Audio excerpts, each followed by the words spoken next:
Shakopee City Council meeting for September 25th, 2019. This is a workshop on strategic planning. Item number 1, call the roll, please. Mayor Mars. Here. Councilmember Lehman. Here. Councilmember Contreras. Here. Councilmember Whiting. Here. Councilmember Brennan. Here. Thank you very much. Let's all stand for the Pledge of Allegiance. I pledge allegiance to the flag of the United States of America and to the republic for which it stands, one nation, under God, indivisible, with liberty and justice for all. In this workshop setting, please remind everybody that to speak into the nearest mic, if possible, so they can get picked up for the record. Mr. Reynolds. Well, thank you, Mayor Mars and members of council. It's this has been a long road getting to this particular position. We're very excited to continue our workshop, our strategic planning process. This is something, frankly, that both I and Nate Burkett, the Assistant City Administrator, have been looking forward to for some time. We now have some stability in our council. We have the ability, we have all of our internal positions filled at the department head level except for our finance director who just left us. But other than that, it's a great opportunity for us to look forward. And that's what strategic planning is all about. It's that long vision into the future, that big point out in the far out reaches that we can then as an organization come together and move towards. I'm very delighted to introduce you to Mr. Craig Rapp. Craig has a distinguished bio. He is a mentor not only to myself, but a vast majority of the metro area's leading city administrators and managers. He comes to the table with a large degree of expertise in this particular field. He has served as a city manager and administrator over the years in multiple locations in the Twin Cities area. He is nationally recognized for his efforts in doing exactly what we're going to be doing tonight. And I'm delighted that he was willing to be a part of this process for the city of Shakopee. And with that being said, Craig, I'm going to turn it over to you so you can do what you do best. All right, thank you, Bill. Mayor, members of the council, everyone assembled, thank you very much. I'm really pleased to be here. Let me tell you a little bit about myself, but before I do that, let me just set a couple of ground rules, and they're very similar to what your city administrator just said. Let's make sure this works. We're going to relax and have fun tonight, okay? I'm not going to ask you actually to jump off any chairs, but I am asking you to be relaxed and to take an open mind and a fun attitude towards this. We're going to work hard, but I want it to be enjoyable. Secondly, I want you to be open, and that means listen. You're going to be exchanging views, and the only way to actually make those views into something is to listen to other people's perspectives. So being open, listening to what you're going to hear. This is a great opportunity because you have both elected leadership and your appointed leadership together at one time. This is You are the folks who set the tone, set the pace, and the direction for the community or for the city specifically. So this is your one opportunity tonight and next week to actually change course if that's necessary or affirm a course if that's appropriate. Okay? So a little bit about me. I've been doing this, as Bill said, for a long time. I spent about 20 years in local government, 21 to be exact. I was a city manager in Brooklyn Park, Hopkins, Circle Pines. I was an assistant in New Brighton. And then I ended my career officially as a practitioner at the Met Council. And I was just talking to the mayor a few minutes ago. I spent a fair amount of time in a lot of voluntary positions. I was on the League Board. I headed up a lot of League of Minnesota Cities committees. And my last official capacity, I actually was the president of what's now Metro Cities, at the time was AMM. Hard to believe that was 25 years ago. I hate to say that, but showing my age a little bit here. For the last 20 years, I've actually been doing what I do now. I've been consulting in a variety of capacities. I moved to the Washington, D.C. area, and I headed up consulting for something called the International City County Management Association. That's the association that serves people like Bill and what I used to do but I used to do consulting around the country for that organization. And then 8 years ago, I moved to Chicago, started my own practice, and I have clients mostly in the upper Midwest, but I do training and other kinds of things around the country. About half my clients are here in the Twin Cities area because I have a strong tie here. I have a grandson here, I have 3 children here, so I have a lot of incentive to be here, so I cultivate a lot of work in this area. So obviously, that means that I started when I was very young. The strange and kind of sad part of this is that I still comb my hair the same way. Someone actually pointed that out to me. I didn't recognize it at first, but what can you do? So the fact of the matter is that there is almost nothing that has happened in local government or happens in local government that I haven't seen, either as a practitioner and experienced myself or been involved in with clients doing strategic planning or some other kind of work. One of the pinnacles or more interesting aspects of my career was in Brooklyn Park and then at the Met Council. I interacted on a very close personal basis with someone that you might recognize. Oops, there you go. Oops, now let's go here. George Washington? Yes, exactly, George Washington. You said you were old. Exactly. I'm very old enough that in 1991, this gentleman became the mayor of Brooklyn Park. This photograph was on the front page of the Minneapolis paper the next morning because this was his inaugural meeting as the mayor of Brooklyn Park. So I was there. As it turns out, I wasn't looking at the camera at the moment that it happened, but it was an interesting 4 years. I left Brooklyn Park, went to the Met Council, and lo and behold, 4 years later, he became the governor of the state of Minnesota, and also interacted, and as it turns out, with yours truly. So I had 2 bites at the apple and 2 long-term experiences with Mayor and then Governor Ventura.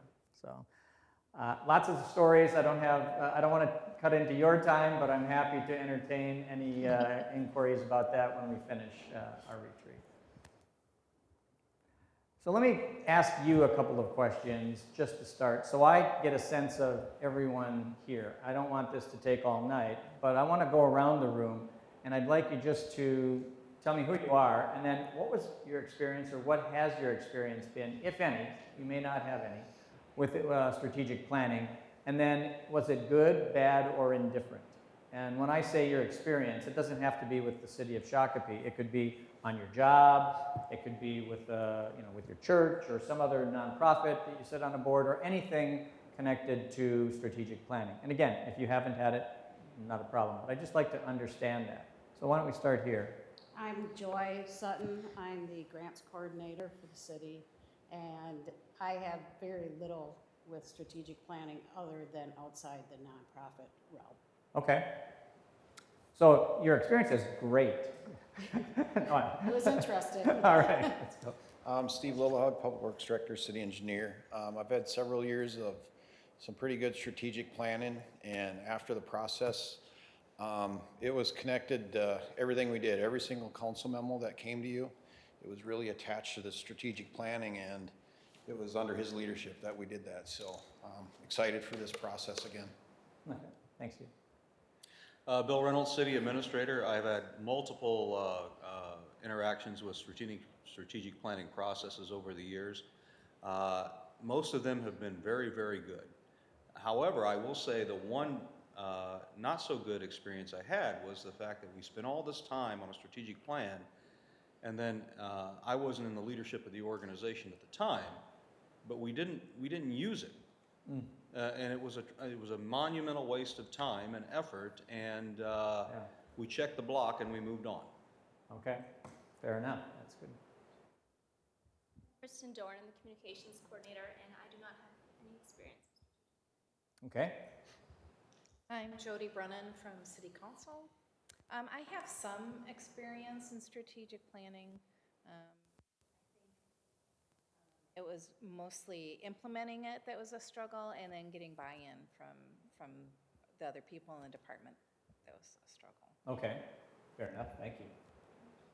Michael Kurske, I'm the Planning and Development Director, and I've had it at 3 different cities, and it's all gone pretty well. Okay, thanks. Nate Burkett, Assistant City Administrator. I've kind of been involved as both a practitioner with organizations that I've worked for, and then also on your side of the table, both with public and private organizations, and usually it's pretty positive. Okay. Jeff Tate, Police Chief. Done, I think, 1 or 2 with the city and then the Chamber or State Chiefs Association. So some have been real good. Like Bill, some of them we just put them right on the shelf when they collect dust. And Yeah, we got the binder and it takes up space in the office. fair enough. Thank you. Jay Whiting, council member. So I have been through several through the city here. Mm-hmm. I know the one that you're talking about, and that's part of the problem. I think there's always been, it's been a good experience, but a different outcome in many cases. Yeah. Comes through the church and through work too. Okay. Rick Coleman, Fire Chief for the city. Been through a couple of strategic plans for the city here. Some of the stuff worked, some of it just got put on the shelf and we never seen it again. So. Good overall. I'm hearing a theme here. Okay, yeah, sounds good. Thank you. Angelica Contreras with City Council. No experience through the city, but through work, I have had the experience, and I believe finding a median or someone where we can all meet Yeah. is like the issue for me. Okay, sounds good. Lori Hanson, City Clerk here, Shakopee, and have no experience in strategic planning, so. Okay. Andy Hudson, IT Director. Been involved strategic planning on the corporate side, but since I've moved to the city, I haven't done it. Okay, good enough. Matt Lehman, City Council member. Let's see here, strategic planning, 2 nonprofits, one of which a board member on. Business plan, startup development, strategic planning. Police master planning task force, strategic planning, which by the way, that one didn't get dusty on the shelf, that was used extensively. Emergency management, strategic planning, and city strategic planning multiple times. What do I think of it? I think if you're on the agreeing side with it, it's good. If you're on the disagreeing side, it's bad, and some parts of it are redundant to current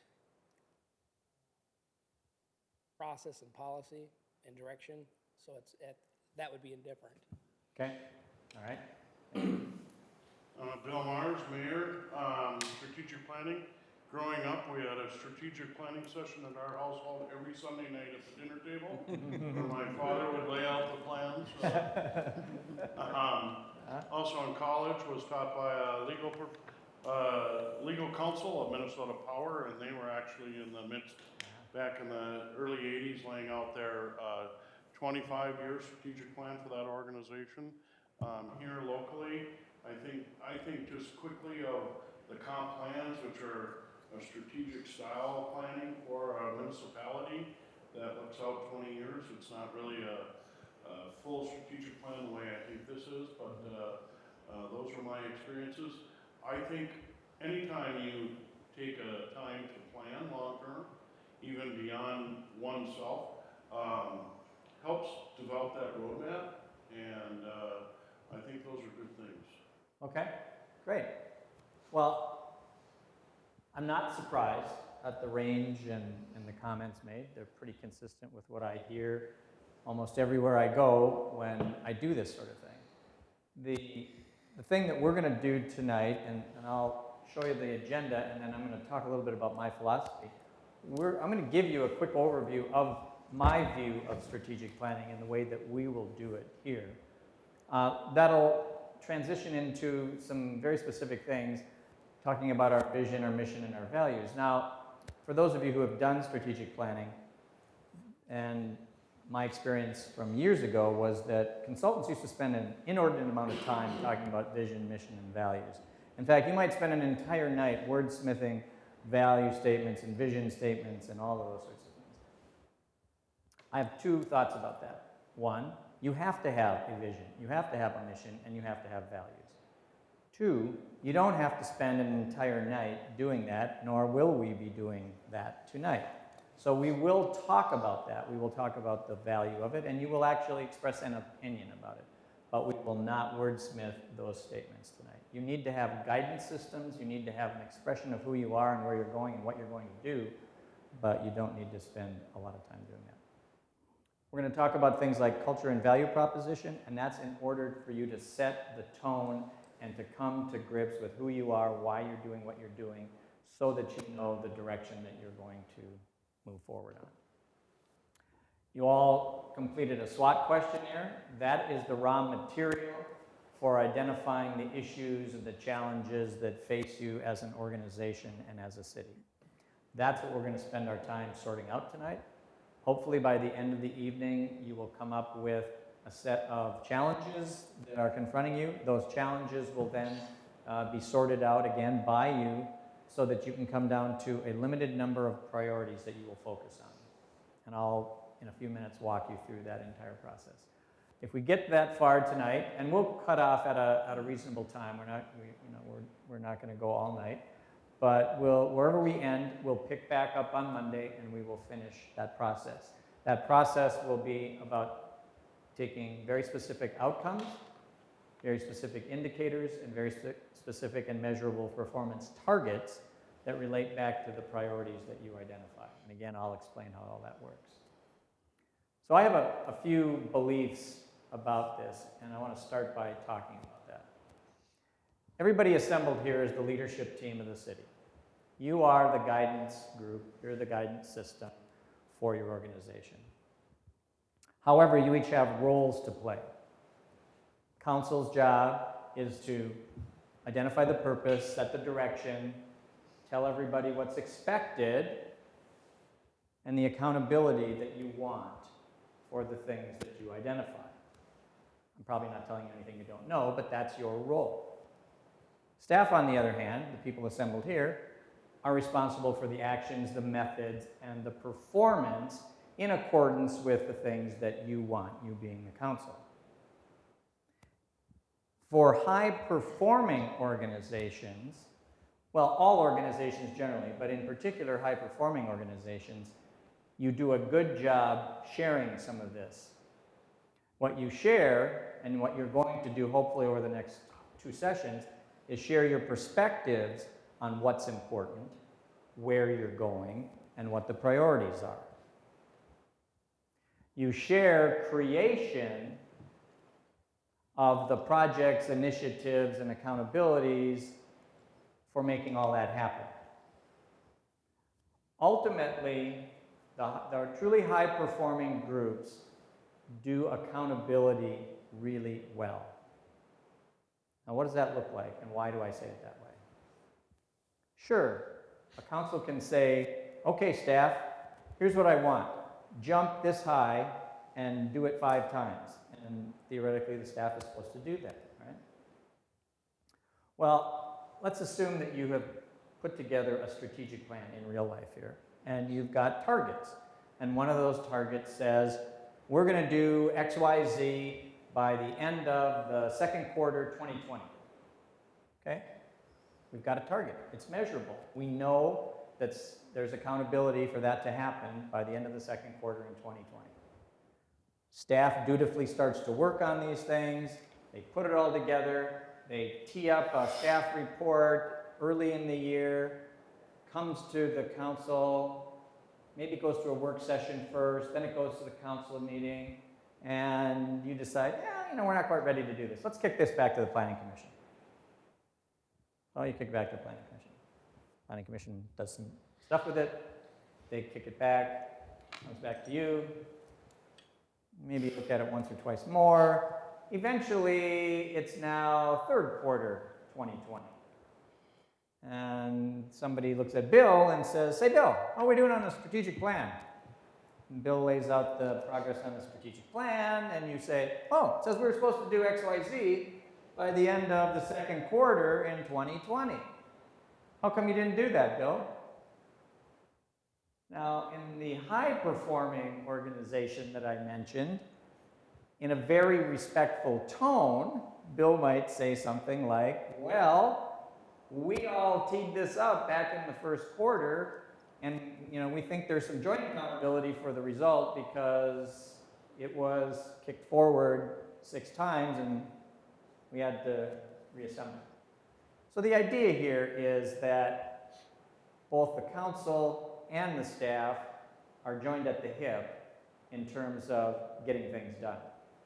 It's mostly on the staff, doing the hard running and jumping, but eventually they got to come to you for resources and approvals and policy changes and all the other things that might be necessary to do their work. So they need you and you need them. And ideally, as a result of working through this strategic planning process, you've gained a respect for each other's perspectives, and then you can have honest conversations about how do we move forward when the inevitable bumps in the road happen. Because real life is, I'm going to put 12 targets down, and sure enough, something is going to make us have to change the target because real life isn't like writing things in the book, right? So that's what I'm starting you with, is the idea that I want you to get real with each other. I want you to have respect for each other's positions, but you're going to have to work together. And I really think in local government, you only have really 2 mandates. It's it. That's it. Simple as that. Deliver great services, create a great place to live or a great place to do business, a great community, essentially. Some people would say that that first one is primarily the staff or internal organization mandate. Others would say that that second one is primarily the external, maybe more council-focused mandate. I would say fine. But again, you both share that. Staff can't do delivery of great services unless they get a budget approved by the council and some policy direction on what level of service to provide. You may have a good sense of what a great community is because the citizens that elected you told you what that is and you represent them, but you need the staff to fulfill what it takes to develop jobs and deliver services and create the neighborhood structure and all of the kinds of things that it takes to make this a good place to live. So I would ask you, what business are you in? I think that's the fundamental question as we talk about strategic planning, because you're in a business. You're in the local government business. What does your local government business look like? It looks like this. You've got a $27 million operating budget, a $24 million capital budget, 157 full-time equivalent staff, 146 million in infrastructure, and 317, almost 18 million in total assets. And along with that, 8 major buildings or facilities. Now, when you look at that, and when you think about that, what does that say to you? What occurs to you when you see those numbers in black and white? We're a pretty good-sized company. You're darn right you are. Exactly. If you were a company, and you are an operating entity, you are in control of a lot of assets. I look at that, and I think about that, and I say, there's also a lot of risk there.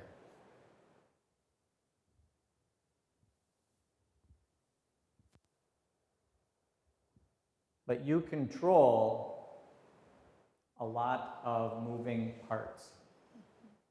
There's a lot of facilities, there's a lot of equipment, there are a lot of people issues, there's a lot of stuff that's going on. And unlike maybe a company that has a single product with all of the efforts focused on getting that product developed, marketed, out the door, fulfilled, all that, you've got about 8 or 9 little companies that are under the umbrella of the city with the police and the fire and the public works and the parks. You've got a bunch of small entities that are going off in different directions with different specialties and core functions. So that's who you are, and that's what makes your special breed of company both interesting and very challenging. I just wanted to make sure that you looked at that, because this is what we're planning here. This is what you are stewards of. And then you ask the question, so why do we do strategic planning? It's to create that roadmap. Someone said that earlier tonight. It's a roadmap to your destination. Of course, that begs the question, what's your destination? Now, if I'm not mistaken, you just did a comp plan update? Okay.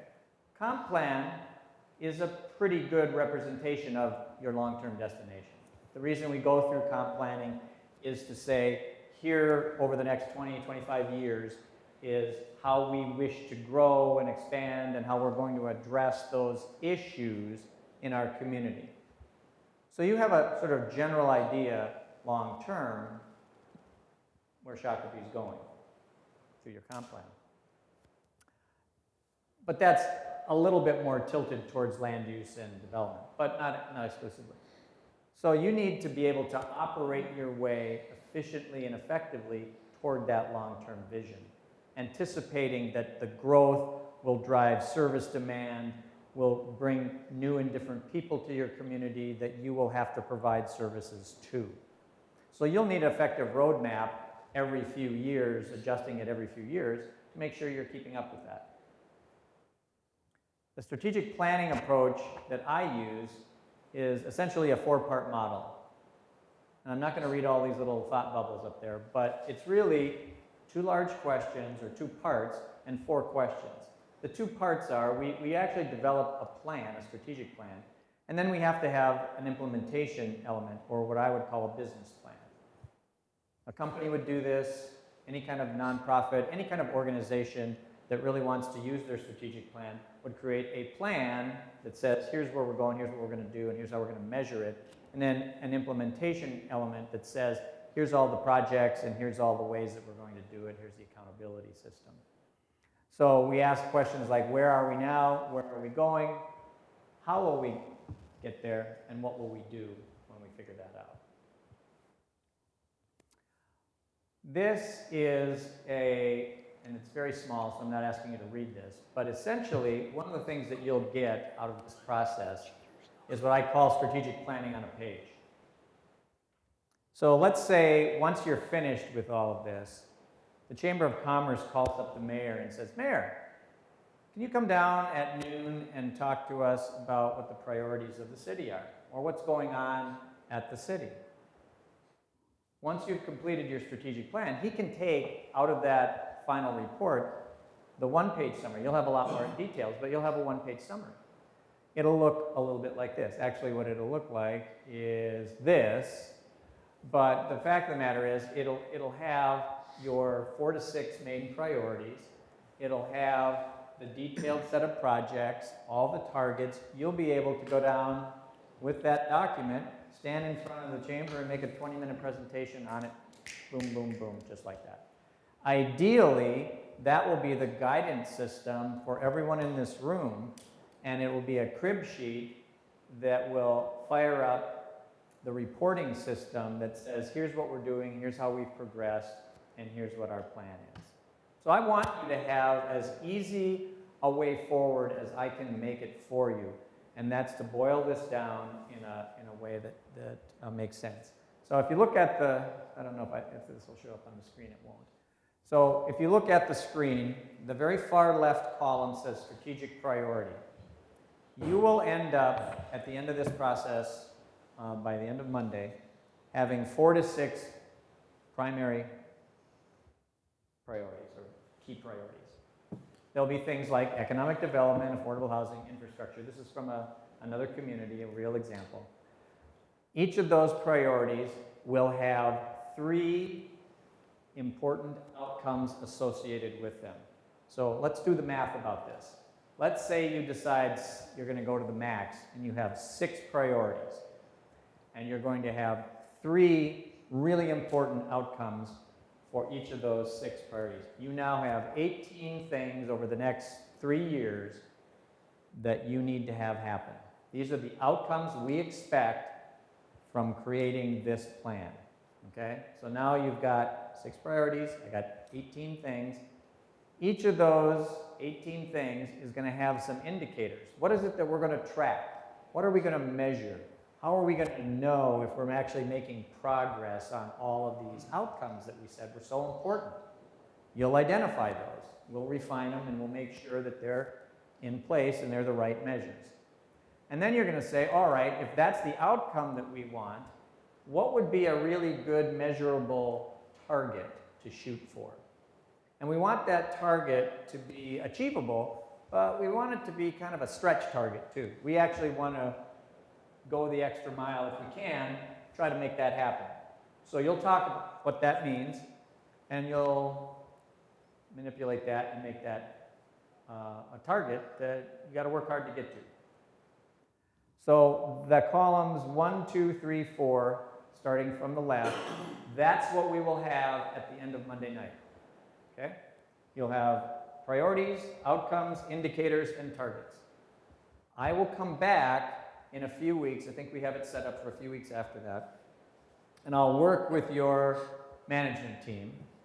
And then we will take what you came up with there, make sure that they're all, maybe make a few tweaks, but refine them, make sure they're all the right wording. And then we're going to set down a set of initiatives.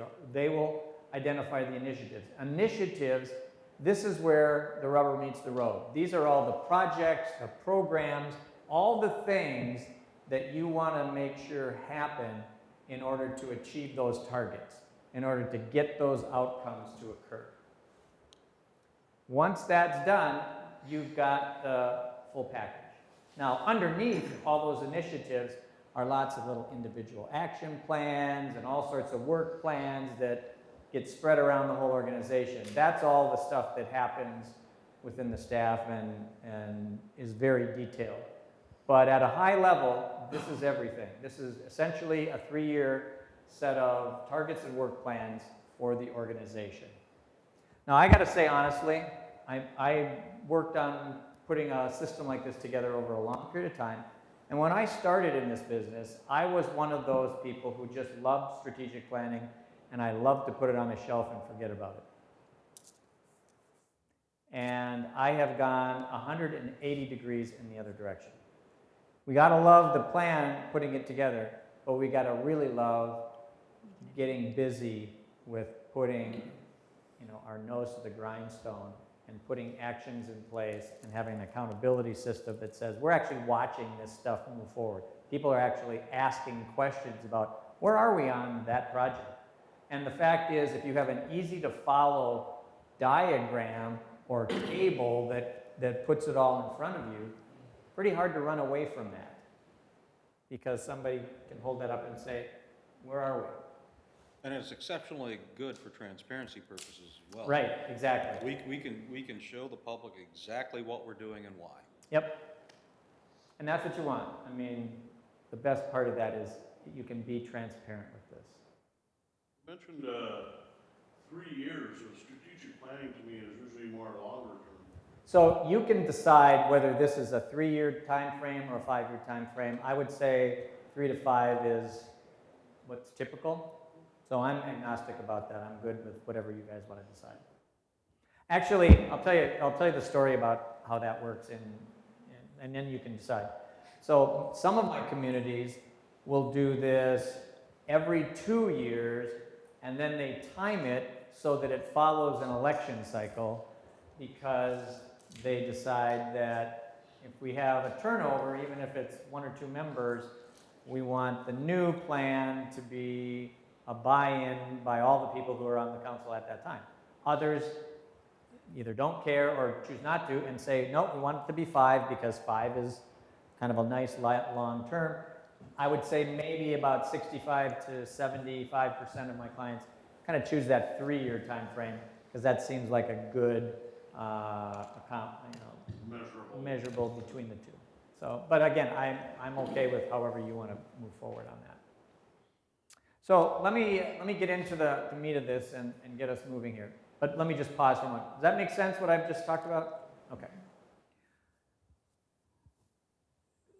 This one quote is my byword for the entire process.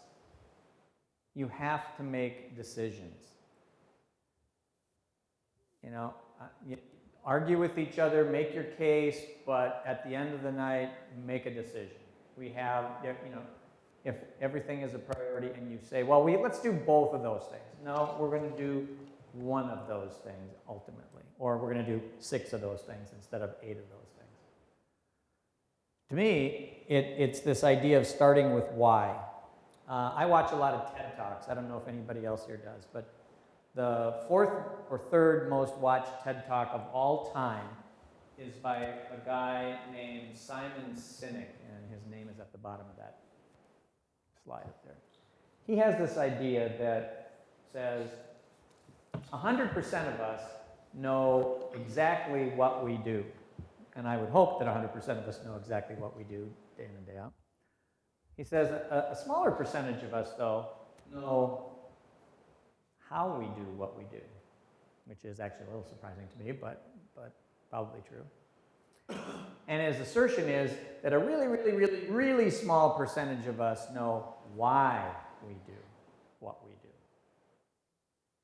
And that, in fact, businesses have historically been set up with the notion that we market and we sell and we do everything that we can to attract people to our service or our business with the idea of saying, here's what we do, and then get them to buy that, as opposed to coming at it from the idea of why we do what we do. Let me give you an example. I don't know if it's currently the most valuable company in the world, but at one point it's probably in the top 3 now. Apple is or was the most valuable company in the world. And when Steve Jobs was there, it certainly was. Steve Jobs' idea about this was that if you like elegantly designed, easy to use services and products, come over and buy our stuff, because that's what we do. We're for people who think different. And during the rise of Apple, when he came back to the company and created the iPods and all the other, and disrupted all those industries, and the lines that were out the doors, it was all about people being attracted to that message of think different, or I want to be like Steve, or I want to be like all of those other people. Right? In that message, he never once talked about Apple Computer. He didn't talk about RAM or speed or resolution or any of the techie terms that would be associated. Now, you could go to their website and you can find out all that stuff, and people would tell you chapter and verse about all that. But he wanted to tell you that you're special, or we're special, and you should come over and use our stuff. At the exact same time he was doing that, Michael Dell started Dell Computer. And I don't know if any of you remember that, but Dell Computing was very, very successful. And their business model was, you can sit in the dark in your basement on your laptop, and you can order a Dell computer, and you can say, I want it to be black, 13-inch screen, this kind of RAM, and this kind of storage, and all this kind of stuff. And you can press send, and off it would go. And when Dell got it, all of a sudden, supply chain is energized. And within X number of days, you would get that box delivered to your house. Their business model was, tell me all the specifications, and we will have all that stuff sent to you the way you want it. And they were very successful that way. That is the exact example of the traditional model, starting with what. And what are the whats? Speed, RAM, color, size of screen, all those things, right? Start with why. That's the Steve Jobs or Apple approach. And what is it that Steve Jobs is appealing to? If you think about his message, where does his message hit you?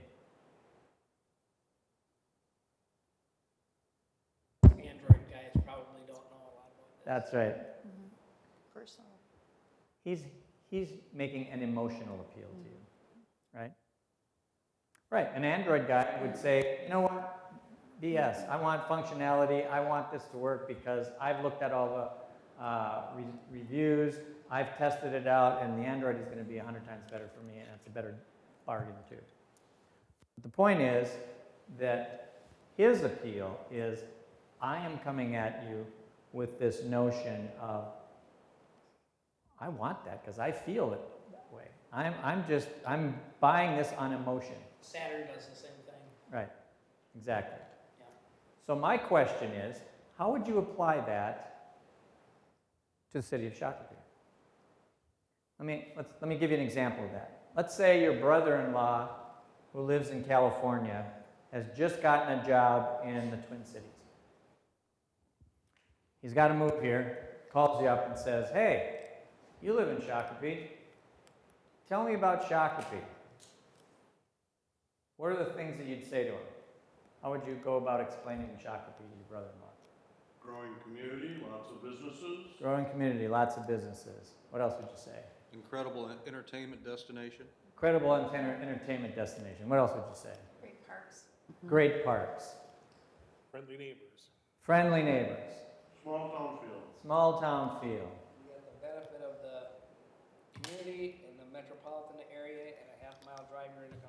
Yep, you can be in the metropolitan area and you can get the country. It's small town, got everything you need. You can go to the city, you can be in the country, it's all there.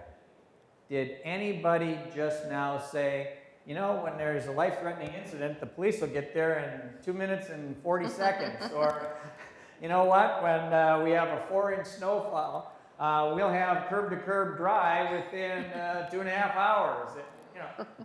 No, we didn't say that. Those, however, are extraordinarily important. You want to measure those, and you need to be accountable for that. However, when you're talking about the why, you're going for things like, you know what, I want to feel good when I live. I want to have a great neighborhood. I want to have a place where I can raise my kids. I want good schools and safety, and I want all these kind of amorphous things that appeal to me at an emotional level. I want to be able to go to the country because that appeals to me. I want to be able to get away from the city, and if I'm in Shakopee, that's 10 minutes away. So the idea that I started with, that you have two mandates, one about delivering great services and the other creating great communities. The great service delivery part is about, yeah, we got to know what the response time is, and we have to know how we're doing with the snow plowing and all the other things that it takes to deliver those services. But you know, we're trying to also create a real feel here and a destination and a place that people are attracted to. And a small percentage might want to know all those statistics, but about 98% of the rest of the world wants to know, how does that feel? What am I going to, what is it that my family is going to experience when I move here? Or how am I going to be able to succeed if I invest in a business in Shakopee? Those are the kinds of things that you're trying to set up or tee up with your efforts. And that's where your strategy comes in. It's really, how am I going to make sure that I get that balance, but that I hit a home run on the why? And that's really what fuels your vision, because that's what you're conveying to the outside world is your destination. So your vision is your destination. It's that fixed point out there that you're aiming towards. You've got an idea of what it is. The strategy is the route to get there. The vision is, I'm locked in on this. I see what it is. I know where we're going. I can explain it to you. And I've got to make sure that my strategy keeps me on the straight and narrow to get there. Your vision, as we were just talking about with the why, it should come from your heart. This is that kind of thing that you're passionate about. We want this. We want to be this. It's compelling. It defines who you are today and also who you are seeking to be. It isn't so disconnected from where you are right now. but it's also aspirational. You might love exactly what you are, and you want to protect it, and that's your vision, is to not lose what we've got because it's so great. Or maybe it's, we like what we have, but we want to do 2 or 3 more steps forward in this direction. I don't know what it is for you, but that's the core of a clear and articulate vision. The bottom line there is that last sentence. You need to have a clear image of both a possible and a desirable future state. Let me make that clear. Those 2 words are very important. Possible and desirable. Let's take an extreme example. Maybe you want to be the next Minneapolis. Well, that ain't possible, okay? I would argue it ain't desirable either, but the point is, okay? The point is that possible and desirable have to go together. You have to have something that's possible and then marry that with what you desire to be. It's future focused. It's about where you're going. Some people say, well, isn't that just what our mission is? No, your mission is why you exist, what you're doing day in and day out, why you get up and go to work and do the things that you do. Your vision statement answers the questions, who are we, what do we want to be, and how will we know when we get there? That's all of the things that you have to be able to answer with your vision statement. So right now, you have some kind of vision-y sorts of things connected in your comp plan and other things, but you don't have an official quote-unquote vision statement. So what I want to do right now is just get your reaction to some vision statements. And I'm not saying these are great vision statements, I'm just saying these are a selection of vision statements. And then you tell me what's important to you, okay? And we'll write down, jot down some notes about that, and then we'll leave it. I'll go back and take that raw material, and I'll draft up a vision statement that later on you can react to, and you can finalize it. But I'd like you to start to express what's really important to you or what might speak to you. So take about 5 minutes and read through these selected vision statements. I pulled them from all over the country, including one from here.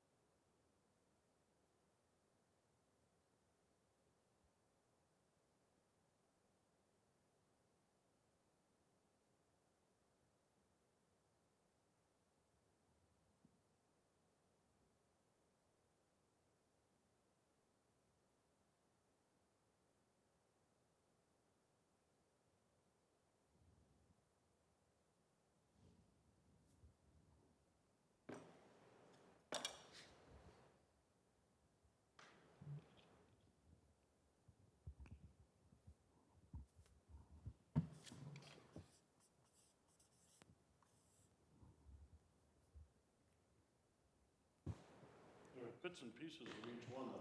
Right. Mm-hmm. Okay, so start calling out the little bits and pieces that you like. Fiscally sound community. Fiscally sound community, okay. Unique sense of place, Okay. distinctive character, Cultural and recreational opportunities.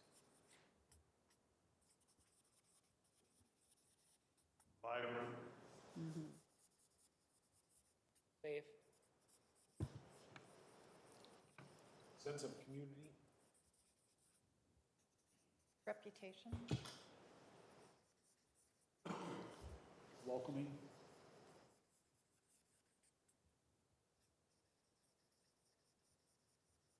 Our favorite, small town feel. and we really do have a lot of friendly local businesses.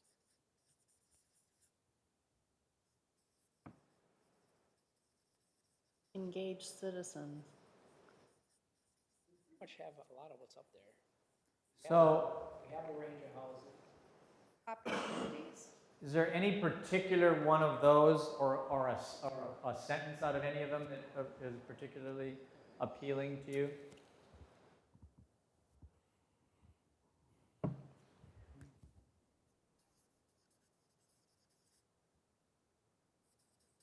I like the full range of housing, business, cultural, recreational opportunities in a safe.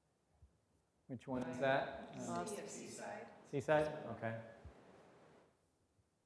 Vibrant Main Street we missed. Say that again? Vibrant Main Street. Okay. How about diversity is valued?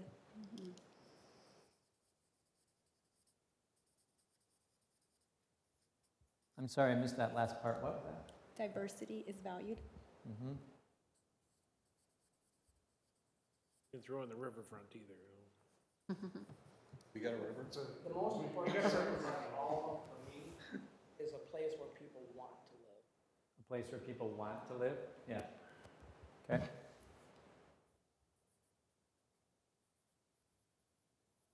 Charming riverfront community.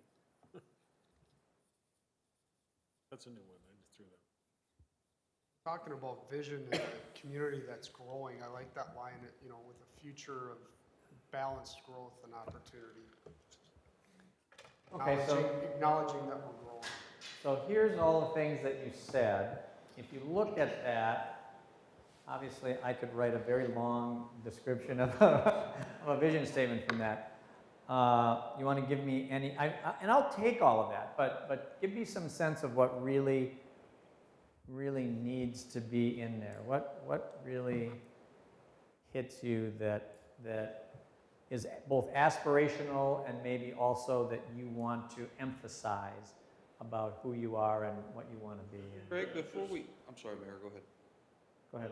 I'm looking at your list on, I don't see the quality of life, but Well, I don't know how we're going to rank these. and that was going to my point. Yeah. There are some things I think that aren't on those Okay? that You can definitely throw out new ideas.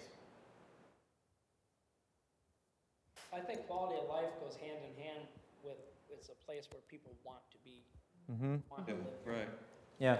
Sense of community, I guess you could kind of combine those. So let me just react to quality of life for a second. I'm not saying that you can't or shouldn't put it in there, but my reaction to that is that that's a fairly What does it mean? bland and nebulous thing, as opposed to, you know, a very specific set of statements about recreation or small town feel. Even small town feel is general, but I think it conveys more than quality of life does. You know, so the more you can drive home a specific, the better off you're going to be. And I think an example of what you're trying to say is a place where people want to live. Yes. And now break that out into multiple things that, Yep. that are quantitative things that you can measure Exactly. to reach that. Yep. One of the things that might make it a place where people want to live is it has diversified recreational opportunities. Right. It might be fiscally Responsible. fiscally sound. Fiscally sound. Yeah. It might be location. Mm-hmm. Got close enough to Twin Cities, yet also close enough to the country. Mm-hmm. I think safe and sense of community are big things for people, because you don't see it so much in the big, you know, here, that's just my point of view. Yeah, I mean, there are a lot of communities in the area that would kill for our sense of community. They would kill Yes. for our history, which Yeah. is something I see missing. Yeah. You know, a distinctive historical character, maybe, I don't know. Yeah. Or culture and historical and Start recreational riverfront. opportunities. Gotta get riverfront in there. Yeah. I think the historical is more than just a riverfront. I think it goes all the way up into some of our long-term churches and some of our nun-houses. So words like historical, heritage, those kinds of things that would convey your own distinctiveness here, because you do have a history. The illegal gambling days. Right. And drinking. These are all pieces that make up the fabric of Shakopee. Yeah. Yeah. And then how to formulate that into 3 or 4 sentences. Well, and so here's, let me just pose a question to you. That last community there, Actually, they changed it. The previous one they had, they're very similar to you. They're on a river. They're like a third-tier suburb of Chicago. And they're very concerned about their history, maintaining their history, maintaining their vibrancy of their downtown, but also they're growing. I mean, they're very similar to you. And so their whole thing was, you know, about trying to make sure that they provide this welcoming environment, but they wanted, you know, and I guess I didn't say it here, they changed it. The original one said preserving their heritage while growing at the same time. So it's kind of that same thing. I don't know if that's important to you, but I wanted to throw that out because I hear some of that coming from I think there's so much important to so many people that it's hard to really smash it down into 3 or 4 things. Yeah, yeah. But I think what you mentioned is good. I think that's important because we want to maintain that small town historic riverfront feel. But we also want to grow and we want to, you know, right, share that. And I think it's important to the people that we represent that they feel like this is a place that yeah. a lot of things that encompasses, but our historic aspect and you know, I like to, if we're talking about where we want to be, I'd like to be down the line known as a historic cultural center. Mm-hmm. And I think while we're historic, we have some cultural aspects, and I don't think we've leveraged that enough. I don't know if that is for a vision statement, but more of where you want to be.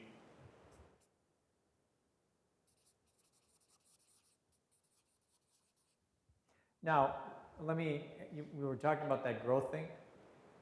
I don't know the dynamics here, but are you wanting to say that you're also welcoming growth or trying to manage growth or anticipating growth, or do you want that to be a part of this, or are you more concerned about the preservation of your history and your small town feel? You know, where are you generally on all of that? I think, I'm sorry. Go ahead. I think welcoming is really important. We have the visitor aspect, we have Yeah. New people moving in, we have new businesses moving in. Diversity. tourism aspect. Yep. And Yeah. diversity our moving in. visitors. Yeah. No. I've got a question. There's so much that hinges on so many other things. You know, when we talk about growth and we talk about businesses and entertainment capital, all of this is predicated on having river crossing capacity to maintain that quality of life and to be able to have these types of expansions. Things that are somewhat out of our control.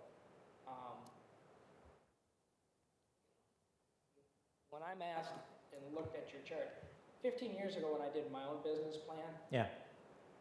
if you look at my website and read it, it starts with the why. Mm-hmm. So I was ahead of the ball game way back then. Okay. And the why for why we need the river crossing capacity, granted it's way overdue, and it affects a lot more than just us, is all these things are contingent upon it. The quality of life is contingent upon it, growth is contingent upon it, business. So the way I would interpret what you're saying is, I think it's critical then for you to be clear about who you want to be so that you energize everyone's efforts around the infrastructure that it will take for you to realize your visionary dream for this place. So that's how you catalyze that, is having a clear vision. And if we want to have that growth, if we want to have vibrant businesses that succeed, we got to get busy and get that river crossing, or we got to do what it takes to make the infrastructure possible for that. To me, that's critical. Well, I kind of agree with Matt, but I think in the last 30 years, people, let's face it, people already want to come here and have come here. Right. Mm-hmm. And in disregard of river crossing, yes, we saw a huge, faster growth rate in the mid-90s with 169. Well, I was going to say, I remember the time before 169, and then all of a Prior sudden, to boom, that, right? Our growth had been pretty dynamic with, Yeah. down the Bloomington Ferry Yeah. Bridge and down through the Yeah. River Swallows and the 101 and people are finding a way to come here. They're attracted here for a multiple of reasons. Transportation helps, and has aided, but I don't think it's been fully the most critical issue. I disagree. I think that the farther we go into growth, there's gonna be more and more businesses that are reliant on, whether it's the trucking industry or whatever, bringing their products and stuff to their business. Once that reputation gets out, that Shakopee is really hard to get in and out of. You become that Minneapolis from the transportation aspect where people don't like to go there. I mean, Well, right. they just don't Then like you, to go then there. you avoid it. I don't want us to take the whole night doing this, and you've already done a comp plan, but I would like to ask you, because I think about Shakopee, and you're the county seat. You are at a critical geographic juncture in this part of the world, right? The entertainment cap. And you've got all of these natural assets, you've got these cultural and recreational assets. There's a lot here. And so my question to you is, do you have sort of big dreams about making sure that you are positioned to be, really something 25 years from now, even more so than what you are today? Or do you not want to do that? No, we do. Okay. I So think that's important because we see it, we're on the edge of it. Yeah. And it's right there, and I agree with what you're saying, but I think because we are the county seat, I think we need to take that leadership role, and maybe that's how we stated in our vision, is that we are leading the county in developing for however you put it, but leading that effort. So it kind of gets us at the table when we do start talking about those transportation. Just wordsmithing it, just welcoming historical, small town, recreation, cultural, and then the words up there. I think this is really important because not every community can say this. It's where families and businesses flourish because it's aspirational for everyone to come to this community to really state that because of all of this, we flourish here. And I think that's pretty factual about this community.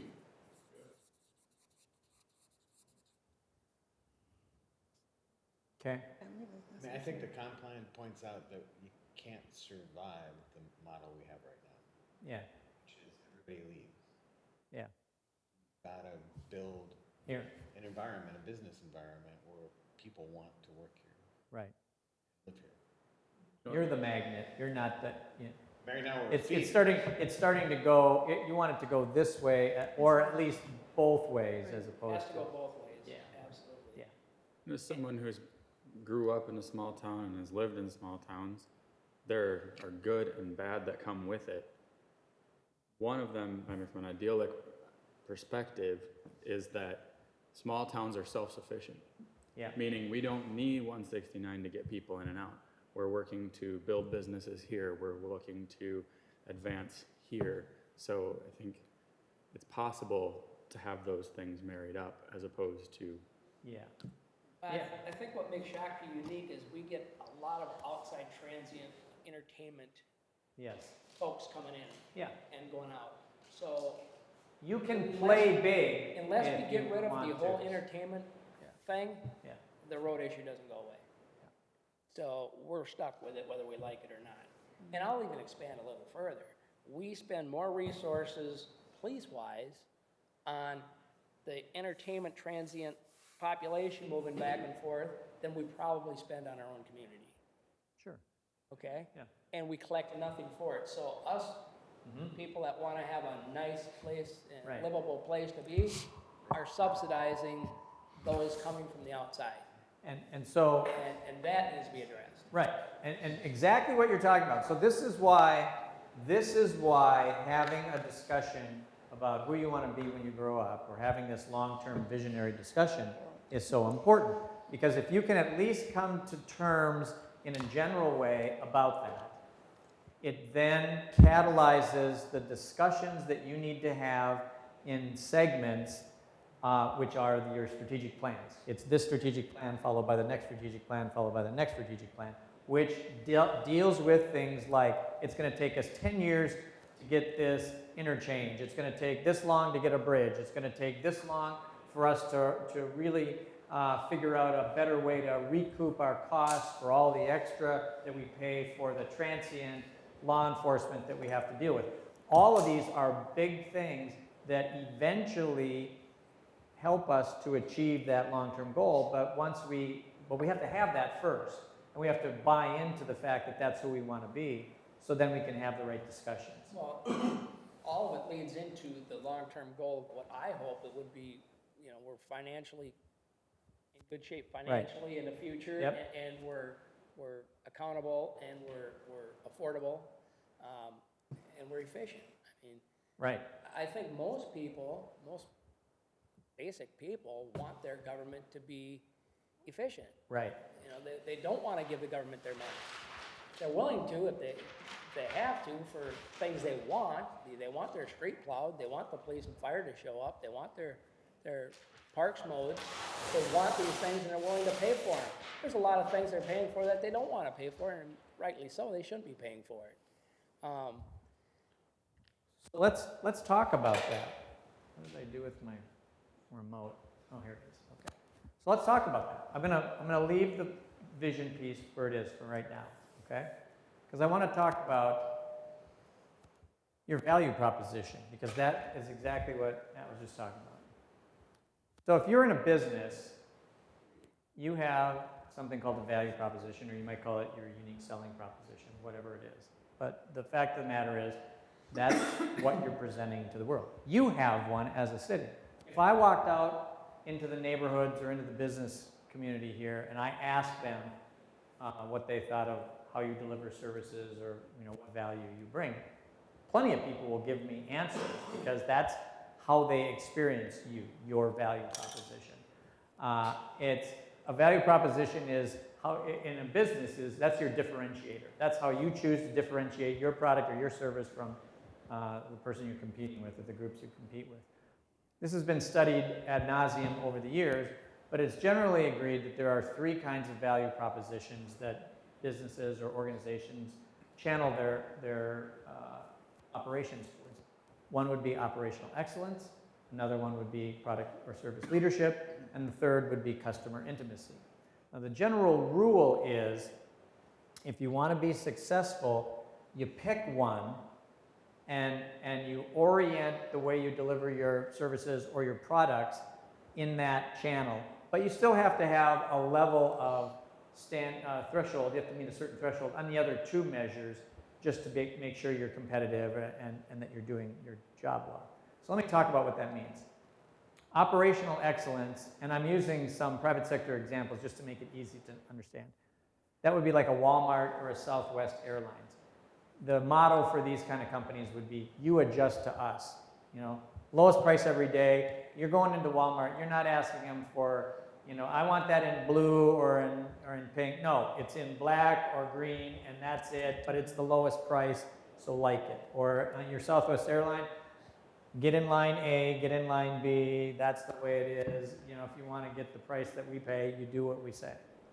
But what they have figured out in businesses that have that as a model, they have figured out how to wring the costs of operations completely out of that. And they've got it down to a low, very efficient way of doing business, cost-effective way of doing business.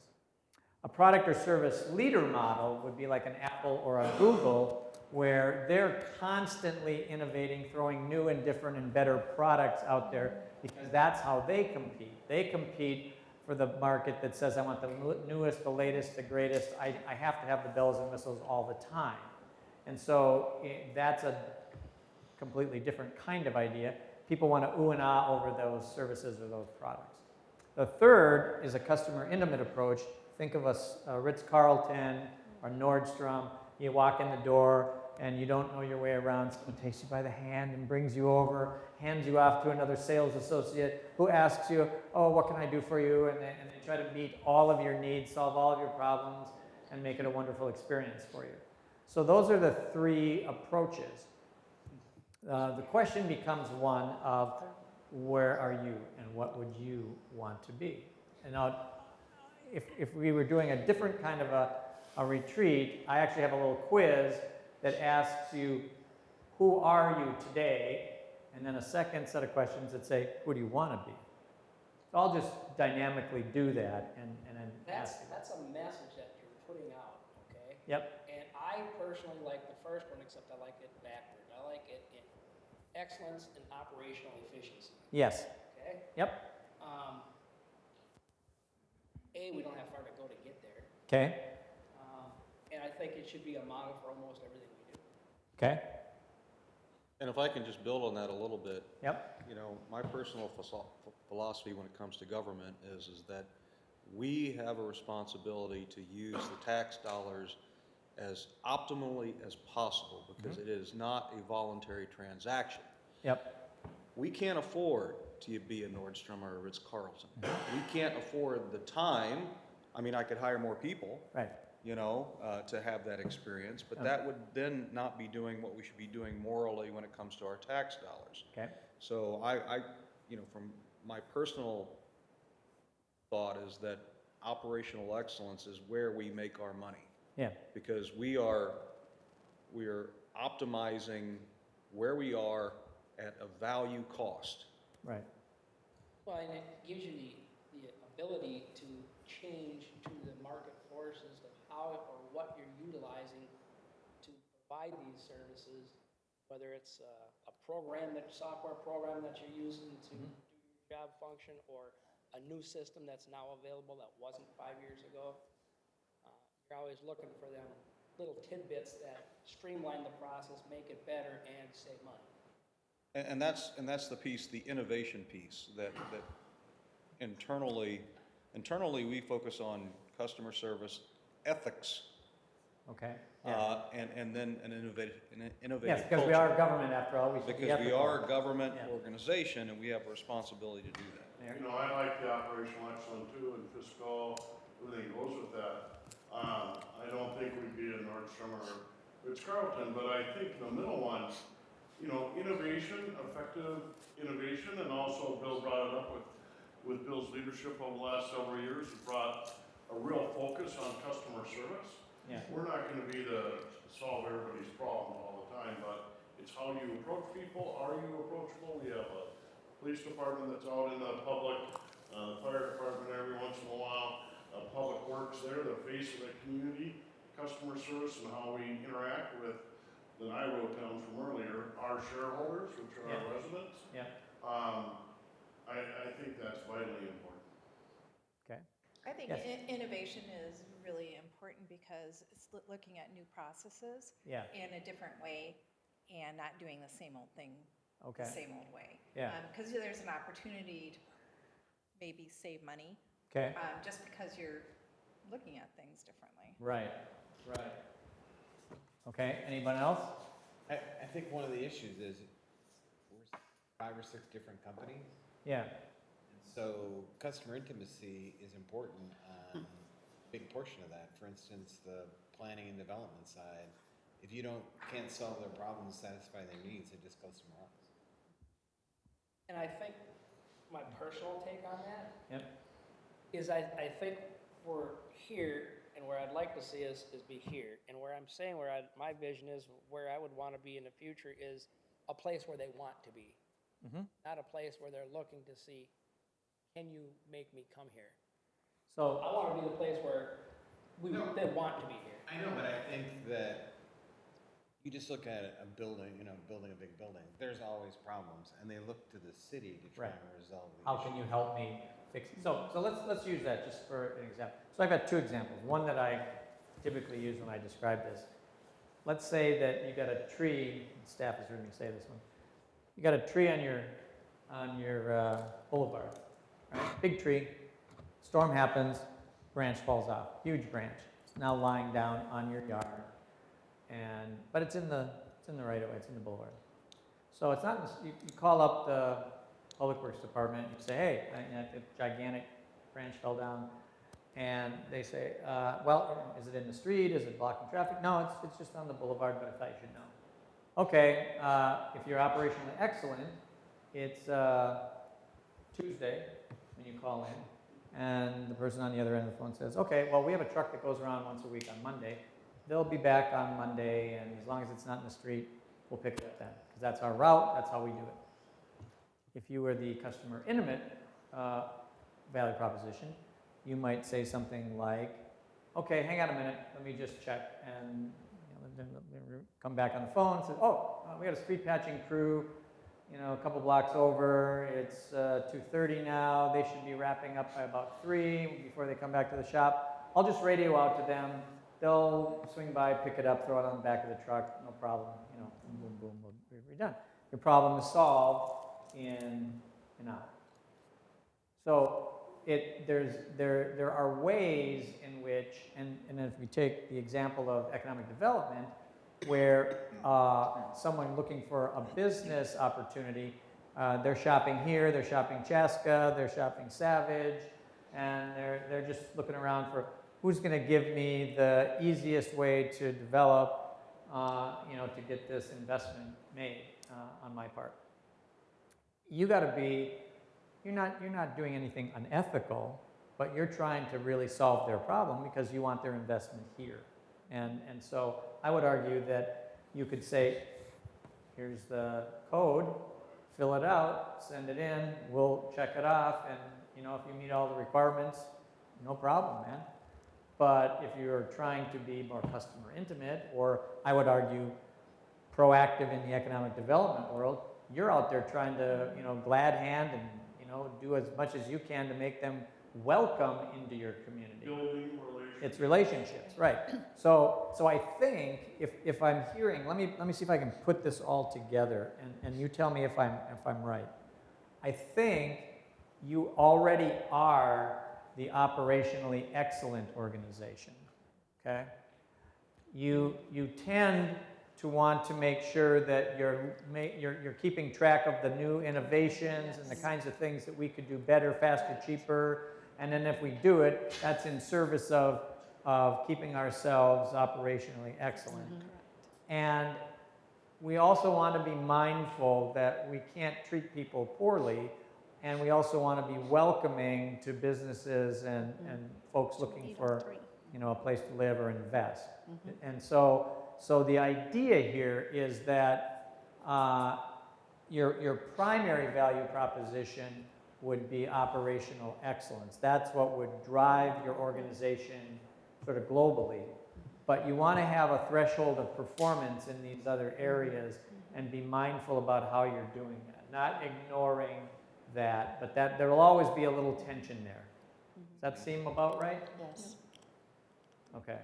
Because here's why that's important, okay? The reason that that's important is it relates to the culture of your organization. There's 4 kinds of culture. I'm not going to spend a huge amount of time here. 75% of all organizations are control cultures. That is the hierarchical, pyramidal kind of culture that most of us are familiar with.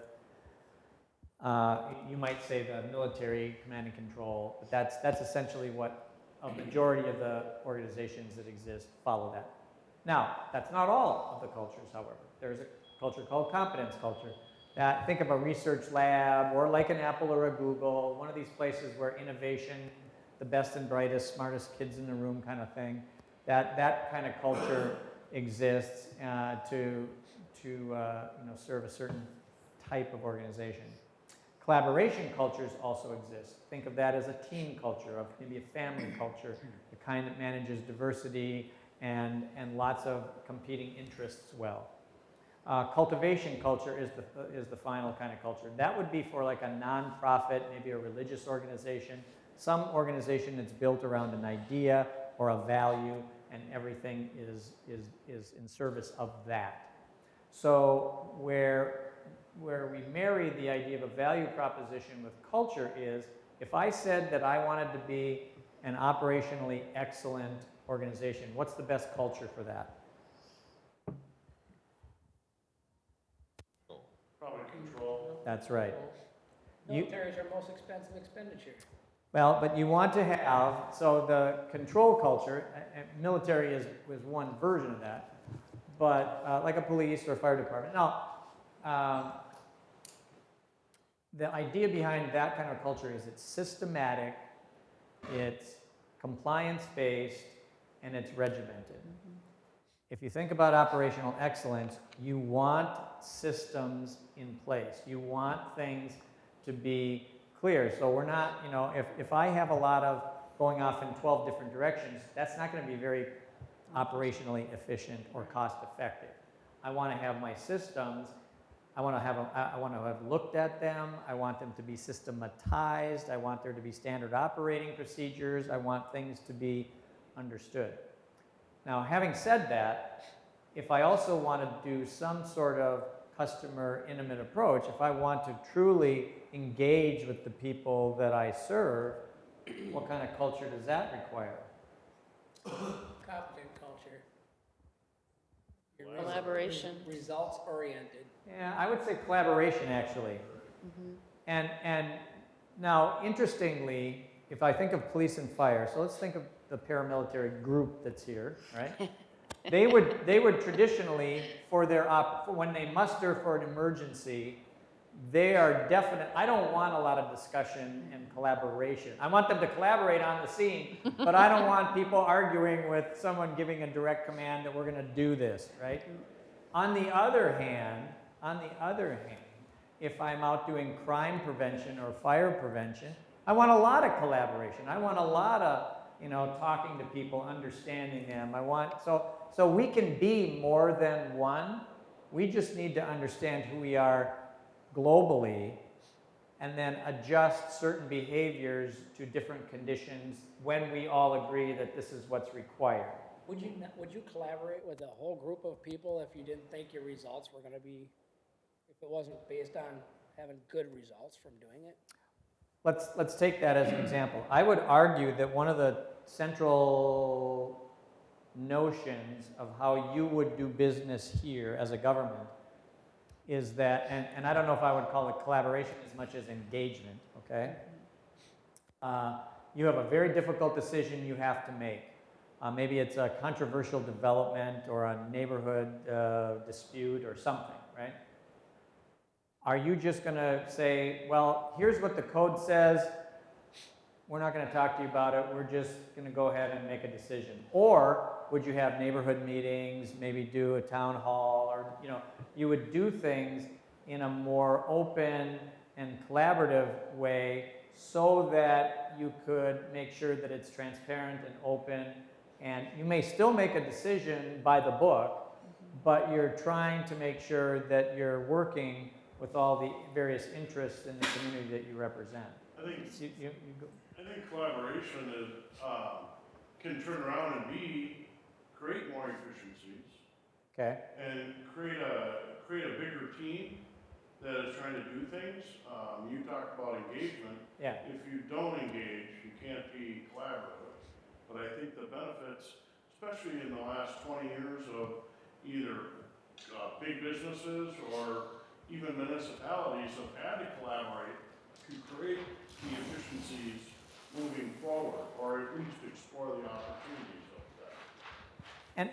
And I agree with that, and I think it's important to talk about that, because what you were saying about efficiency and making sure that you drive for results, there's always going to be, in my judgment, a tension between wanting to make sure that we hit the target, that we are operationally efficient, and then inevitably understanding that we may have to slow down on some things because there's a diverse set of interests that are going to come back and whack us if we don't talk to them or if we don't do some kind of public process before we take the next step. And I think that's kind of the embedded reality of inefficiency of government, because we are obligated to provide equity and openness to all the people that we represent. Well, I'm just trying to look at it from a fair bias. If we're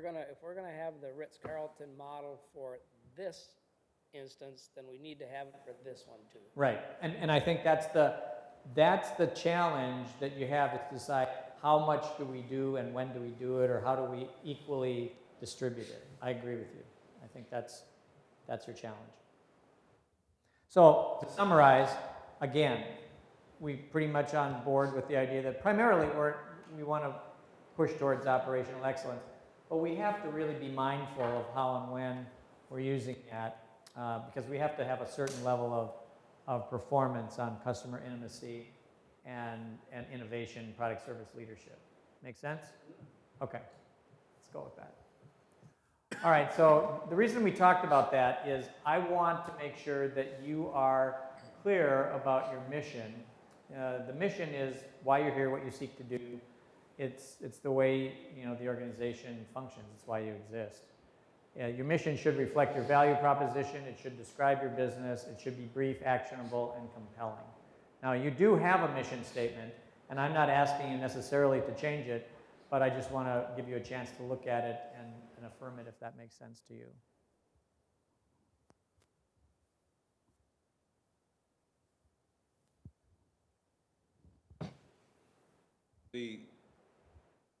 When was this last updated? 2004, I think it was when I was adopted. When live, work, and play was the motto for every city in the Yeah, I mean, I've worked in 5 jurisdictions. 2 of those have live, work, and play in their in their mission statement. Yeah.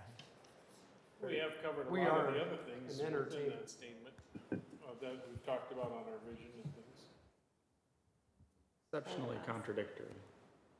Yeah, the contradictory nature is the thing that always sticks out with me. Yeah. This is the, and when I first got here and I was talking to portions of the community, I said, it really is the adolescence mission statement. Yeah. We don't know who we are yet. We haven't really grown up. Yeah. We're this, but we're this. We're this, but we're this. And that's what I always took from the mission statement, and I think some of the words I think we could enhance the wording on a few, and not to be a wordsmith, but. Right. Well, let me give you my gut to that. Well, let me first ask, anybody else have a comment about it? Yeah. Go ahead. Why don't you let Bill finish? You want him to finish? Yeah. Well, no, I don't want to get into, I can, but I thought, like, a proud past. Yes. I think we can do drastically better, historical, cultural. Okay. I think it should be a bigger word. Okay. The metropolitan setting doesn't resonate, at least with me. We talked about Minneapolis. I do know that we're part of the metro, but we should create some uniqueness. We have that uniqueness. I think we should try to say it. Okay. promising future. Hey, the future's here, and guess what? This is a damn fine city. Okay. Well, but I think this is saying something much more. We're taking it completely, see, that it was a lot longer when it was created, Yeah. and guys like you made it shorten it up. Serious. That's Right. exactly what happened. Right. And Bill, you're right. The proud past was talking about the historical aspects of the roots of the community. Okay. Opportunity to live was talking about the fiscal efficiency of the city model to where you could actually afford to live here. And the place to work, where we're talking about our commercial industrial base, which Shockbee's got a very good commercial industrial base, always has, which is a great asset to this community. At one time, it was damn near 50%. So we were saying in that one word that you have the opportunity to live here and work here. And play was our parks and our natural resources that are available, being the riverfront and the country and the lakes and the entertainment capital and all these other things. So this one paragraph is trying to say all of this, and it originally did say all that, and guys like you. So where I would go with that, and my reaction to that is that you should be saying all of those things, but that ought to be in your vision statement. Your vision statement is the vision statement is who you want to be, what this place is supposed to look like and feel like, and how people experience it. Your mission statement is supposed to reflect what the organization's job is. So if I'm onboarding a new employee here, and I'm Bill, and I'm talking to them about your mission, all of our mission is to do X. You wake up and come to work every day to perform X, to fulfill X. It's to describe your business. If we say things like quality services for a quality community, that's just fluffery. It makes the point, it provides a picture of the organization in action. It tells your employees what you expect. So let me just give you, I don't know if these are even good, but there are a selected variety. Things like,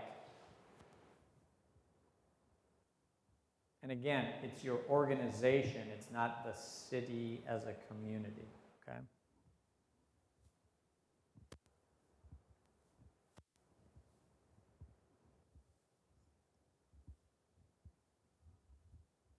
So if we're whatever it was, the first one, Yeah. it would be the third one, because I think one of the things that staff talks about is delivering outstanding service for the best value possible. Yeah. Right. So with excellent customer service. Okay. Yeah, I mean, what Nate and I talk about now, ethics, customer service, and innovative culture. That's what we talk about when new employees come on board. So does our mission statement go out to the general public or just for new hires? You should be able to walk in the door and see a plaque that says, our mission is to do X. And, if I know that's your mission, anybody that I see that's wearing a Shakopee logo, I should be expecting to experience them doing things consistent with that mission.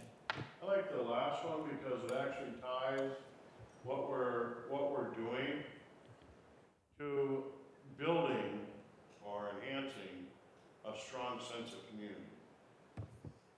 So it kind of has what the city park will do, and then if we're doing something, what it's going to do. Okay. I agree with that. I think we could add some more to that, but change it around, some components of the other ones. I do like the essential for safe and sustainable and engaged community too. Up, Jay? Oh, yep. So I like parts of both, many of those factors. I do like the one that the mayor pointed out, number 4 there. But I do like the components of essential for a safe and sustainable and engaged community portion of number 3.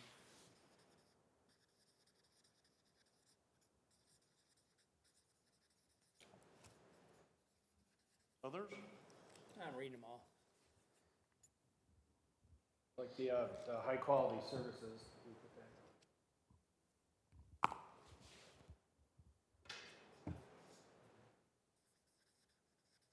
But part of our model is efficiency, so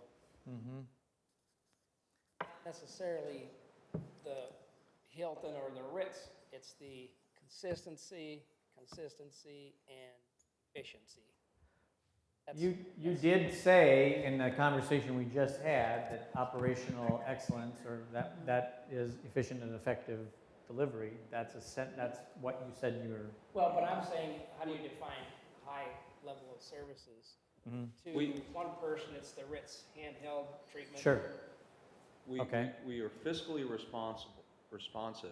Excuse me. We're fiscally responsible, yet responsive to our citizens and residents. Our residents' needs. I mean, we.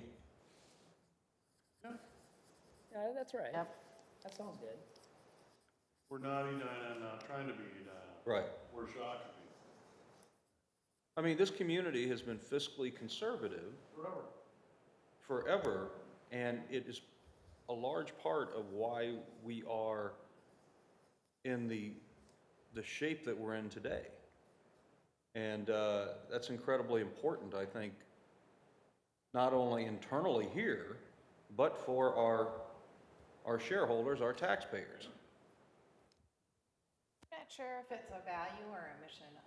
I think we need to state that we're honest and truthful, because I think Integrity and that ethics, that integrity, integrity. Yeah. And that will come up in a second when we talk about the values, but yeah, that's what that is. Right. so when people ask us a Right. question, they know that they're getting Exactly. honesty. Yep. Actually. Yep. I think I have a sense of where you want to go with this. Okay.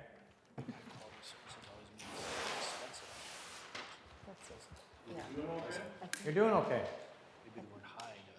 What I'm going to do with this, just so you know, I'm trying to just get, I wanted to have that value proposition conversation, so I got a sense of where you're all coming from. Just what you were saying when you were reacting to this gives me a sense of what's important, and then I'll draft up something that you can shoot holes in, but it'll be an improvement on what you have, more consistent with what you just talked about. Okay? You can have a wordsmithing fight at another venue, but we aren't going to take up all of our time tonight about that. All right, let's go for that. All right, that's good.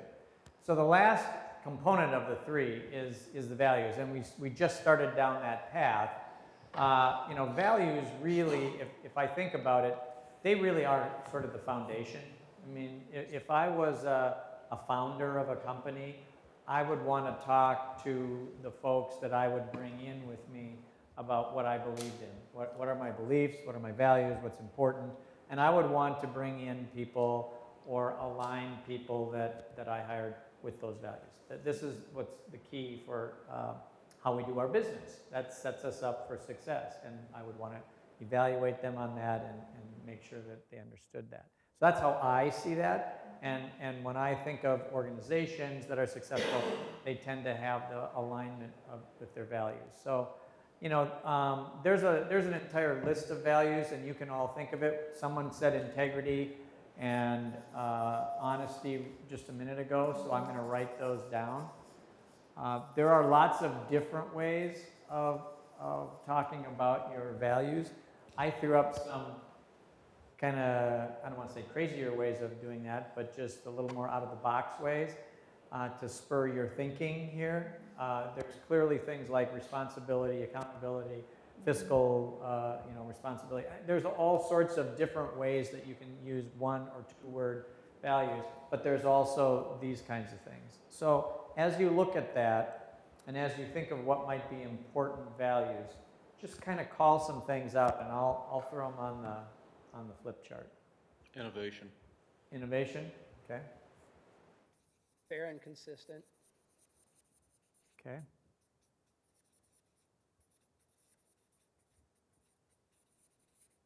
Okay. Fun. Fun. I thought we weren't supposed to have fun. I know, how many of you are waiting? Yeah. What else?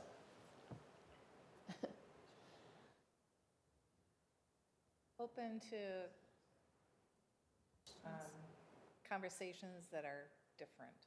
Okay. I don't know how to word that. Open to difference. Transparent. Well, that would be welcoming. Right? Welcoming. That's an easier way to say it, open to differences. Transparent. Okay. Well, proud of our past.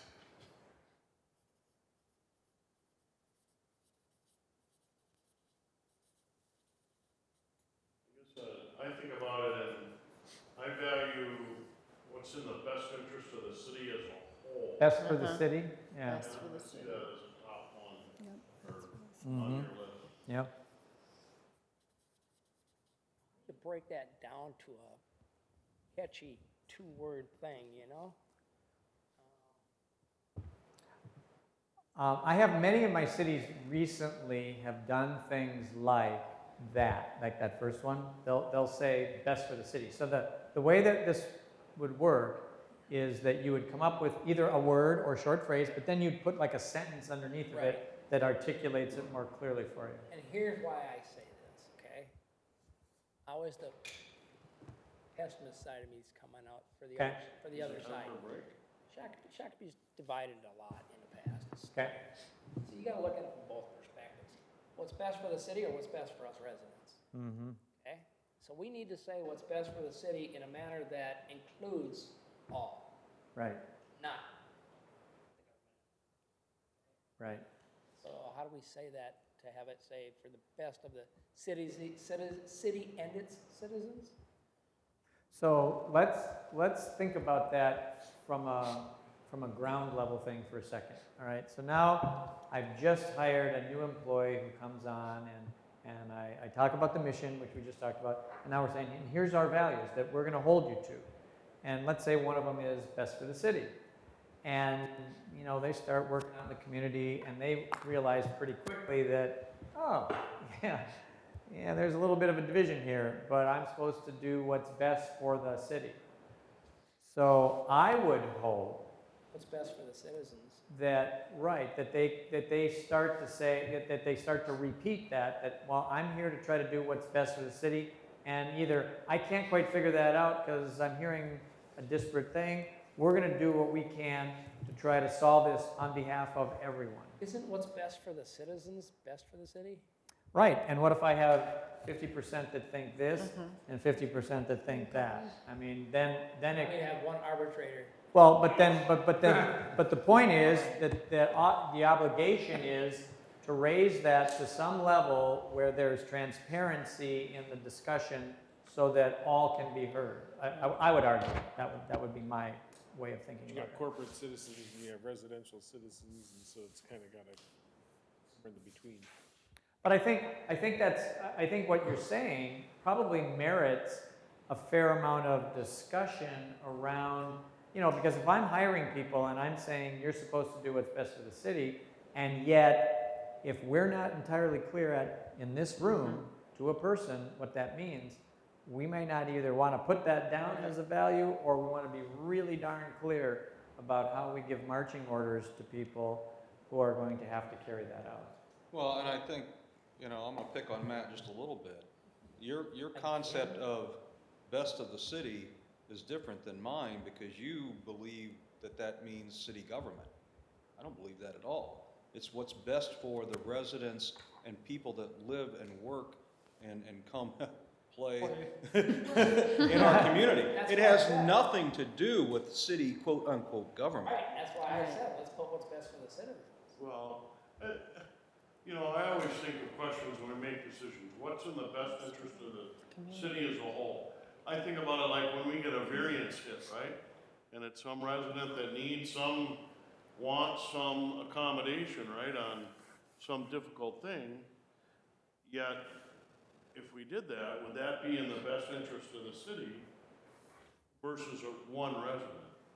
So, I think that is a balance, but there's times when we as council members, the 5 of us, sit on the board of directors of a pretty big organization that we saw the numbers on earlier. And our shareholders are our residents. And we try to do what's in the best interest of the city as a whole, and via that, we represent the citizens. I think best for the city / citizens covers it both. And I think the employee can say, okay, this may be best for the city, this may be best for the citizen. And I think the internal controls from supervisory on down to the workforce is where the technicalities are worked out. I don't really think that needs to happen at this level. This is supposed to be It's not the best for the city government. The city government is a tool that takes care of what's best for the city. I think what you're saying is best for the community. Right. You know, I mean, it's semantics, but the point is that the larger whole is what the job requires you to do. Right. Yep, community works. For what? Chief. I was going to say valuing performance that meets or exceeds expectations. Yeah. So excellent performance, or I don't want to put words in your mouth. Isn't that an action though? Quality and skillful. But I think that's how you achieve. I think that's the very next box of how you achieve the goals and the values. Okay, but I think embedded in what you were talking about is you value, I don't want to say good performance, but you value, is it results? I don't know, I'm trying to understand the value here, but accountability. Accountability, performance, Yeah. you know? Values the educational opportunities to be equipped, educated, all the things that makes them to be the best. I do like accountability part on there. Angelica, you had something. I did. I wanted to say just for what it's worth, my 2 cents is I used because Shakopee deserves the best when I ran. Yeah. And they bought it because Shakopee, you know, to me it was using the word best. Yes. For the city, Shakopee. I played with it because Shakopee deserves the best. I mean, again, my 2 cents. So are you Got saying me here. deserves, are you saying deserves the best? Yeah. Because Shakopee deserves the best. That says it in both ways too, so. Yeah, just changing it, playing with it. And that's what we're trying to accomplish with the operational excellence. Okay. Okay. That's a good list. Anything less? Yeah. All right. Let's do this. We've been at this pretty hard. Let's take a quick break, and when you come back, I'm going to get you working in some small groups. Motion, do we need a motion to take a 10-minute break? Motion for 10-minute break. Second? Second. Further discussion, all in favor, say aye. Aye. Aye, those opposed, motion passes.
like everybody. Let's knows. reconvene the city of Shakopee City Council meeting for September 25th, 2019.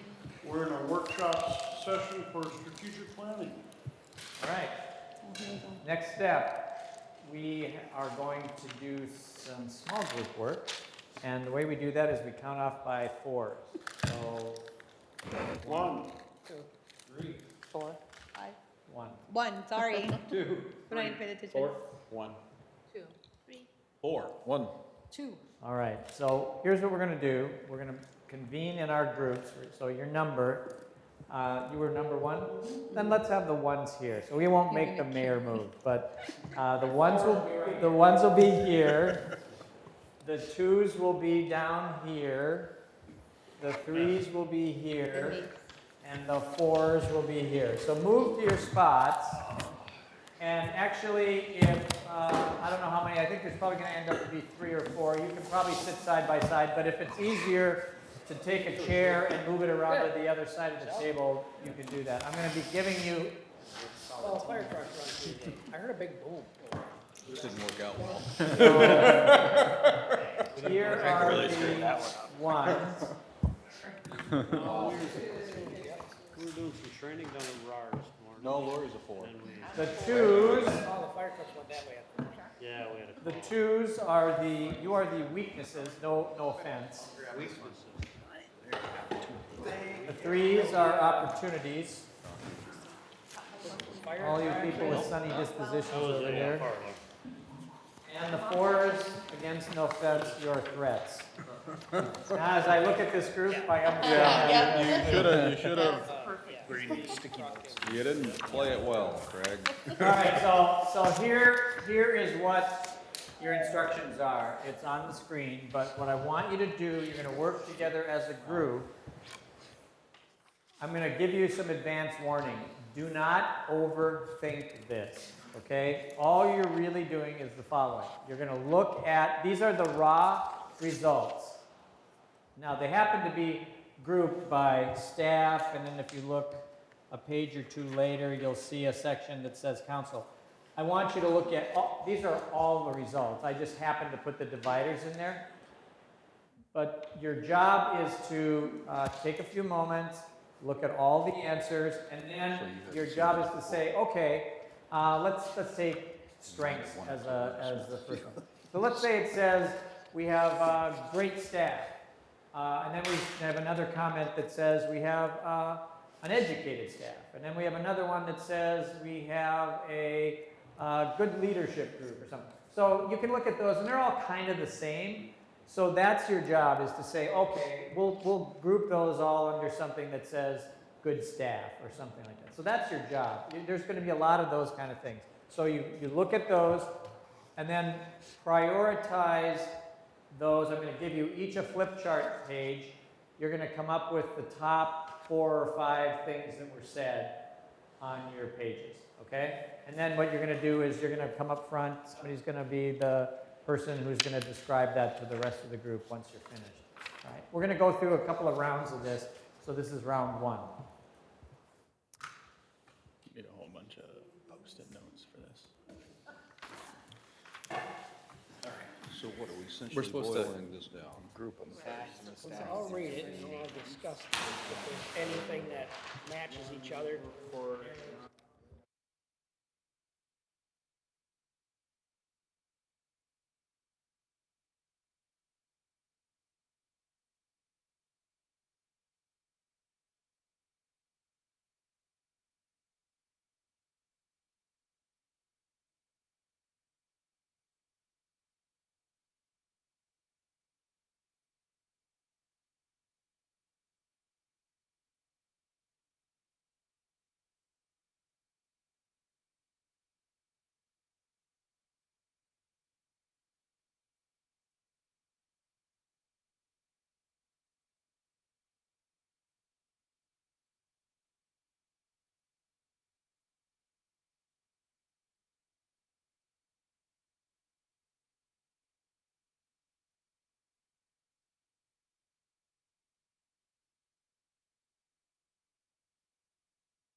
looks like, we talked about this earlier, but the entertainment destination we have are, okay, to crime, it's, you know, what's gonna happen when Valley Fair, people don't wanna do that. Horse racing goes out of favor. Or article that was in the paper, I think it was yesterday, about sports betting, that they're looking at, rolling that out. So, in other words, an industry could go away, which would have a serious impact on Changes in the dynamics of that, yeah.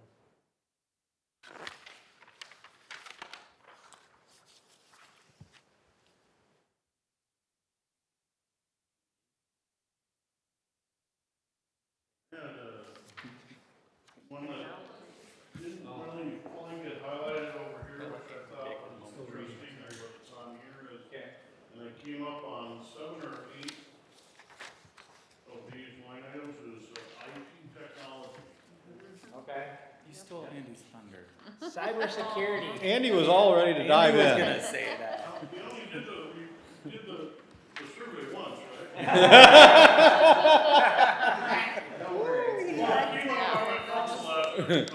You know, He's the IT guy. I will tell you what, though, you file these electronically.